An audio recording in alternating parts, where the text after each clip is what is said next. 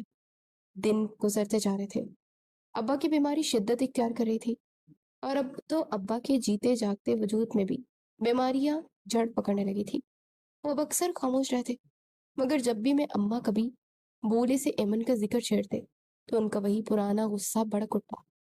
میں نے کئی بار ہمت جما کی اور کہا کہ ابا جو ہوا سو ہوا، وہ اپنی سزا پا رہی ہوگی، اسے معاف کر دے۔ اماں کی حالت دیکھیں، لیکن ابا تڑپ کر کہتے کہ زین، جس نے میری پگڑی اچھال دی، جس نے مجھے اپنے بھائیوں کے سامنے سر جھکانے پر مجبور کر دیا، اس کے لیے میری دل میں کوئی بھی جگہ نہیں ہے، وہ میرے لیے مر چکی ہے۔ مجھے یاد ہے جب کبھی گھر میں ایمن کی پسند کا کوئی کھانا بنتا تو اماں کا ہاتھ رک جاتا اور وہ وہیں دسترخوان پر بیٹھ کر رونے لگتی۔ میں انہیں تسلی دیتا، میری اپنے دل کا کیا ہوتا، میں جڑواں بہن بھائی کو بھول نہیں پا رہا تھا۔ راتوں کو اکثر مجھے ایسا لگتا جیسے وہ مجھے پکار رہی ہو، جیسے اس کی وہی پرانی ہنسی کہیں قریب سے سنائی دے رہی ہو، مگر حقیقت تو یہ تھی کہ وہ شاہنواز کے ساتھ اپنی الگ دنیا بسا چکی تھی اور ہمیں اس اذیت کے سمندر میں تنہا چھوڑ گئی تھی۔ ہماری زندگی بس ایک بوجھ بن کر رہ گئی تھی، جہاں نہ خوشی تھی اور نہ ہی سکون، بس ایک پچھتاوا تھا جو ہمیں اندر سے کھوکھلا کر رہا تھا۔ جس غیرت کے نام پر ابا نے اسے چھوڑا تھا، وہی غیرت وہ ان کے وجود کو دیمک کی طرح چاٹ رہی تھی اور ہم سب جیتے جی قبرستان میں رہنے لگے تھے۔ وقت گزرا اور تیزی سے گزرا اور اماں کی حالت بہت خراب ہو گئی، اور پھر ایک دن وہ خاموشی سے ایمن کو یاد کرتی اس دنیا سے چلی گئی۔ اماں کے جانے کے بعد ایک ہفتہ بھی نہ گزرا کہ ایک رات ابا نے بھی خاموشی سے آنکھیں بند کر لی اور میری زندگی سے سارے رشتے ختم ہو گئے۔ بہن کے بعد ماں باپ بھی بچھڑ گئے اور میں اپنے گھر میں بالکل تنہا رہ گیا، اور بڑے گھر میں جہاں کبھی ہم چاروں کی ہنسی گونجتی تھی اور وہاں صرف ایک بھیانک سناٹا تھا۔ مجھے ہر وقت ایمن کا خیال ستانے لگا، اور پھر میں نے سوچا کہ جب اماں ابا ہی نہ رہے تو پھر اس سے ناراضگی کا کیا فائدہ، میں ہی اپنی بہن سے ملنے کے لیے چلا جاتا ہوں، آخر وہ میرا جڑواں حصہ تھی، اب میرا اس دنیا میں اس کے سوا کوئی تھا ہی نہیں۔ میں نے اس کے بارے میں معلومات حاصل کرنا شروع کی، اور پھر مجھے بڑی مشکل سے اس بستی کا پتہ چلا جہاں وہ شاہنواز کے ساتھ رہ رہی تھی۔ مجھ میں اتنی ہمت ہی نہیں تھی کہ میں سیدھا اس کے سامنے جا کر کھڑا ہو جاتا کیونکہ میں نہیں جانتا تھا کہ مجھے دیکھ کر کیا رد عمل دے گی، اس لیے میں نے اپنا منہ کپڑے سے چھپایا اور سوچا کیوں نہ کسی بہانے جا کر ایک بار دور سے اسے دیکھ لوں۔ جب میں اسے پتے پر پہنچا تو وہ جگہ کسی پوش علاقے کا بنگلہ نہیں تھا، بلکہ شہر کے آخری سرے پر ایک پسماندہ بستی بنی ہوئی تھی۔ ایک خستہ حال مکان تھا۔ مکان کا دروازہ پہلے سے ہی کھلا ہوا تھا، جیسے برسوں نے کسی نے اسے بند کرنے کی زحمت نہ کی ہو۔ میں نے دھڑکتے دل کے ساتھ اندر قدم رکھا۔ میرا پورا وجود لرز رہا تھا اور آنکھوں میں آنسو تھے کہ 10 سال بعد میں اپنی بہن کی شکل دیکھوں گا۔ لیکن جیسے ہی میں صحن کے اندر پہنچا تو سامنے کا منظر دیکھ کر میری روح کانپ اٹھی، کیونکہ میری بہن صحن میں زمین پر زنجیروں میں جگڑی ہوئی تھی۔ اس کے بال مٹی سے اٹے ہوئے تھے اور وہ ننگے پاؤں زمین پر بیٹھی کسی پاگل کی طرح مٹی کے چھوٹے چھوٹے ڈھیر بنا رہی تھی۔ اس کے گلے میں ایک بھاری لوہے کا توق تھا جس کی زنجیر دیوار سے گزری ہوئی تھی۔ مجھے اپنی آنکھوں پر یقین نہیں آ رہا تھا۔ وہ جو ہمارے گھر میں کسی گڑیا کی طرح رہتی تھی، آج وہ اس حال میں تھی کہ اسے دیکھ کر کلیجہ منہ کو آ رہا تھا۔ اس کے چہرے پر ہڈیوں کا ڈھانچہ نما تھا اور آنکھیں گھڑوں میں دھنسی ہوئی تھی۔ میں جیسے اس کے قریب کیا تو وہ خوفزدہ ہو کر پیچھے ہٹنے لگی۔ میں نے اپنا چہرہ کھولا اور لڑزتی آواز میں اسے پکارا، ایمن۔ میری آواز سن کر اس نے سر اٹھایا۔ اس کی آنکھوں میں پہلے تو پہچان نہیں تھی، لیکن پھر آہستہ آہستہ اس کی آنکھوں میں آنسو بھر آئے اور وہ ایک دردناک چیخ مار کر زنجیروں کی جھٹنے لگی۔ اس کی یہ چیخ میرے دل کو چیر گئی۔ میں نے آگے بڑھ کر اسے گلے سے لگا لیا اور وہ کسی چھوٹے بچے کی طرح میرے سینے سے لگ کر پھوٹ پھوٹ کر رونے لگی۔ اس کی دردناک چیخوں کی آواز سن کر کمرے کے اندر سے ایک ادھیر عمر عورت کی آواز آئی، جو غصے میں بڑبڑا رہی تھی کہ کیا تماشا لگا رکھا ہے، اب کیوں چیخ رہی ہوں؟ پھر جیسے ہی وہ عورت کمرے سے باہر نکلی تو مجھے ایمن کے اتنے قریب دیکھ کر ٹھٹک کر رک گئی اور غصے سے چلانے لگی کہ کون ہو تم اور کیسے ہمارے گھر کے اندر گھس آئے؟ میں اس عورت کو نہیں جانتا تھا، اس لیے اس کی طرف دیکھتے ہوئے سختی سے پوچھا کہ تم کون ہو اور میری بہن کو اس طرح جانوروں کی طرح زنجیروں سے باندھ کر کیوں رکھا ہے؟ میری بات پر پہلے تو وہ حیران ہوئی، پھر جیسے اسے سمجھ آیا کہ میں ایمن کا بھائی ہوں۔ ویسے ہم دونوں بہن بھائیوں کی شکلیں اس قدر ملتی تھی کہ کوئی بھی دھوکہ نہیں کھا سکتا تھا۔ وہ عورت ایک دم بدتمیزی پر اتر آئی اور کہنے لگی، چلو اچھا ہوا کوئی تو آیا اس کے گھر سے، اب آئے ہو تو اپنے ساتھ لے کر ہی جانا اسے۔ اس لڑکی نے اپنی محبت کے جال میں پھنسا کر میرے بیٹے کا برا حال کر رکھا ہے۔ 10 سالوں سے اس نے نہ کوئی اولاد دی ہے اور نہ ہی گھر کو کوئی خوشی دی ہے، اور اوپر سے اسے پاگل بن کے دوڑے الگ پڑتے ہیں۔ ہم تو خود اس مصیبت سے جان چھڑانا چاہتے ہیں۔ وہ عورت زہر اگلتی جا رہی تھی اور میرے کانوں میں سائیں سائیں ہو رہی تھی۔ مجھے یقین نہیں آ رہا تھا کہ وہی ایمن ہے جس کے ناز نخرے میں خود اٹھاتا تھا۔ پھر اتنے سے گھر کے دروازے شاہنواز اندر داخل ہوا اور اسے دیکھ کر میں ساکت رہ گیا۔ یہ تو وہ شاہنواز لگ ہی نہیں رہا تھا جو 10 سال پہلے ہسپتال سے مغرور مسکراہٹ لے کر آیا تھا۔ اس کا لباس وہ سیدھا تھا، چہرہ اترا ہوا تھا۔ اس نے جیسے ہی مجھے دیکھا اس نے قدم رک گئے، شاید شرمندگی یا پھر خوف سے مجھے دیکھ رہا تھا۔ ایمن نے جیسے اسے دیکھا تو وہ خوف سے میرے پیچھے دبک گئی اور زنجیروں کے کھڑکھڑانے کی آواز آنے لگی۔ شاہنواز نے نظریں جھکائی اور اس کی ماں نے دوبارہ چلا کر کہا، شاہنواز دیکھو، تمہاری بیوی کا بھائی آیا ہے، اسے کہو کہ ابھی اسے یہاں سے لے جائے۔ نہیں ہمیں چاہیے یہ ایسی منحوس لڑکی جس نے ہمارا سکون ہی غارت کر دیا ہے۔ میں نے شاہنواز کی آنکھوں میں دیکھا جہاں محبت کا دور دور تک نام و نشان تک نہیں تھا، وہاں صرف بیزاری تھی۔ مجھے سمجھ آ گیا کہ ایمن نے جس شخص کو اپنا سب کچھ قربان کیا تھا، وہ شخص اسے ذرا سی مشکل میں زنجیریں پہنا کر کسی کباڑ کی طرح گھر کے کونے میں ڈال چکا تھا۔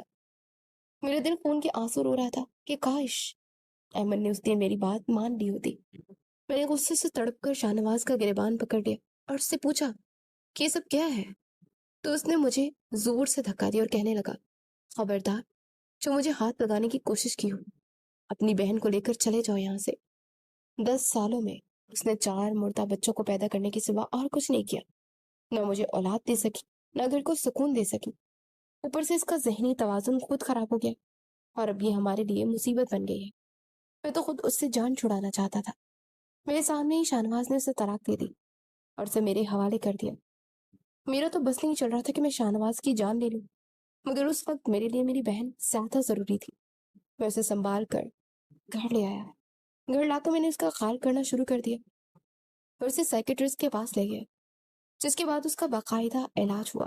دھیرے دھیرے اس کی حالت سنبھلنے لگی اور ایک ہی سال گزر گیا جب اس کی حالت تھوڑی نارمل ہوئی تو اس نے روتے بتایا کہ شاہ نواز امیر نہیں تھا، بلکہ اس نے جھوٹی دولت کا دکھاوا کر کے ایمن کو اپنی محبت کے جال میں پھنسایا۔ ایمن جب شادی ہو کر گئی تو اس پر شاہ نواز کی سچائی کھلی، لیکن اسے غریب شاہ نواز بھی منظور تھا کیونکہ اسے واقعی شاہ نواز سے محبت تھی۔ مگر پھر دھیرے دھیرے شاہ نواز کی ماں اور گھر والوں نے اس پر ٹارچر کرنا شروع کر دیا۔ وہ جب بھی امید سے ہوتی تو اس پر بیٹا پیدا کرنے کا پریشر ڈالا جاتا، اس کی حالت خراب ہو جاتی، پھر ڈلیوری کے دوران ہی بچے کا انتقال ہو جاتا۔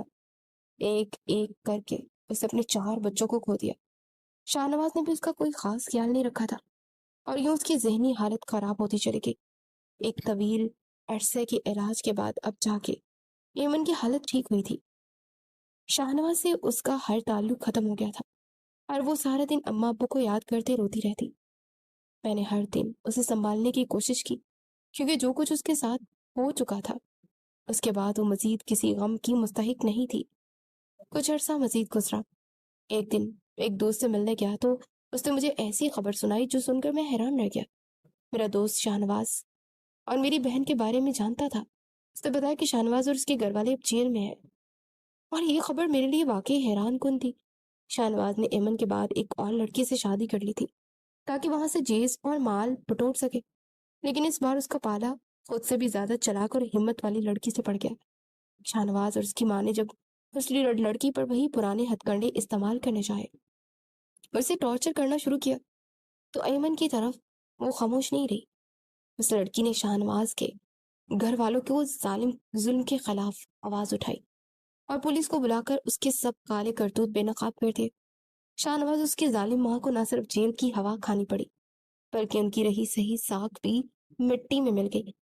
شاہ نواز کا انجام دیکھ کر مجھے یقین ہو گیا کہ جو بیج اس نے بویا تھا وہی کاٹنا پڑا، اور وہ اپنی ہوس اور بدکاری کی وجہ سے سلاخوں کے پیچھے سڑنے لگا۔ شاہ نواز کی خبر سننے کے بعد میرا دل پرسکون ہو گیا تھا کیونکہ جو کچھ میں نہ کر سکا تقدیر نے اس کے ساتھ کر دیا تھا۔ مجھے بس اپنی بہن کی خوشیاں چاہیے تھی اور ایمن کی زندگی میں بھی سکون کی دستک ہوئی۔ جب وہ ذہنی اور جسمانی طور پر مکمل صحت مند ہوئی تو میں نے اس کے لیے ایک بہت ہی سلجھے اور نیک انسان کا انتخاب کیا جو میرے ساتھ ہی کام کرتا تھا۔ وہ ایمن کی ماضی سے واقف تھا لیکن اس کے ٹوٹے ہوئے دل کو جوڑنے کا حوصلہ رکھتا تھا۔ ایمن کی شادی نہایت سادگی اور عزت کے ساتھ ہوئی اور آج وہ اپنے گھر میں بہت خوش ہے۔ اس کا شوہر اس کا بہت خیال رکھتا ہے اور اسے وہ تمام خوشیاں اور عزت دے رہا ہے جس کے وہ حقدار تھی۔ شادی کے سال بھر بعد ہی اس کے پاس ایک صحت مند بیٹے نے بھی جنم دیا اور اس کے بعد اس کی زندگی پوری طرح خوشیوں میں بدل گئی۔ اور آج جب میں تنہا بیٹھ کر سوچتا ہوں تو مجھے احساس ہوتا ہے کہ اولاد کی تربیت میں سختی سے زیادہ اعتماد کی ضرورت ہوتی ہے۔ اگر ابا اس وقت ایمن پر ہاتھ اٹھاتے اور اسے کمرے میں بند کرنے کی بجائے نرمی سے بات کرتے اور شاہ نواز کے گھر والوں کو بلا کر اس کی چھان بین کر لیتے تو شاہ نواز کی غریبی اور اس کا جھوٹ اسی وقت سامنے آ جاتا۔ اگر اسے گھر میں تھوڑی سی جگہ ملتی تو کبھی باہر کے جھوٹے سہارے تلاش نہ کرتی۔ ماں باپ کی تھوڑی سی نرمی اور دور اندیشی کئی زندگیوں کو اجڑنے سے بچا سکتی ہے۔ اب ایمن خوش تو ہے لیکن ہمارے والدین کی کمی اور وہ بیتے ہوئے تلخ سال ہمیشہ ہمارے دلوں میں ایک کھسک بن کر رہیں گے۔ ہمیں یہ خوشیاں ملی تو صحیح مگر ایک بہت بڑی قیمت ادا کرنے کے بعد۔